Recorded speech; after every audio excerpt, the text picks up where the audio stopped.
Bienvenue dans cette nouvelle édition du 1945, jeudi 27 janvier 2022. Voici les titres.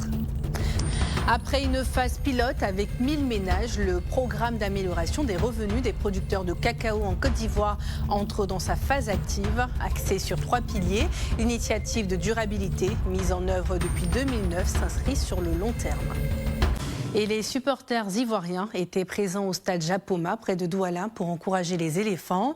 Sur place en Côte d'Ivoire, la ferveur était la même du début à la fin. Dans la localité de Lobo-Guigia, dans le Haut-Sassandra, on y a cru jusqu'à la fin. Et c'est ce que nous racontent Thierry Nianzou et Pierre Loua.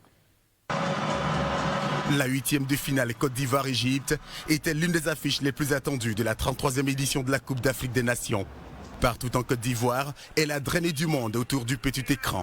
La localité de Lobo-Guigia, dans le département de Daloa, a vécu à sa façon cet événement entre ces deux poids lourds du football africain. Devant cette boutique où flotte le drapeau orange, blanc et vert, jeunes, vieux et amoureux du foot se sont tous donné rendez-vous devant le petit écran. Mais ici, supporter l'équipe nationale n'est pas que l'affaire des hommes. En tout cas, nous, à Lobo-Guigia ici, on souhaite que la Côte d'Ivoire gagne, que le meilleur gagne. J'ai pris pour la Côte d'Ivoire, pour tout le monde qui supporte la Côte d'Ivoire, que la Côte d'Ivoire n'a qu'à prendre la coupe. On est tous mobilisés. Je demande seulement 3-0. Ça va les faire mal même. Les Égyptiens là, ils vont chier ici. Pour les supporters qui ont encore en mémoire la défaite des éléphants face à l'Égypte en 2006, le stress était à son paroxysme. Certains n'ont même pas osé suivre cette épreuve fatidique. Vraiment, je n'aime pas regarder le tour au but. Vraiment, je veux que je me mette à l'écart pour attendre le résultat. Mais je donne bonne chance à la Côte d'Ivoire pour que la Côte d'Ivoire gagne. Voilà, c'est là mon souhait. Pour une fois encore, l'histoire s'est répétée. Les pharaons ont eu raison des éléphants. Les supporters n'en reviennent pas. Ce qu'on retient, tout compte fait, on nous a gagné.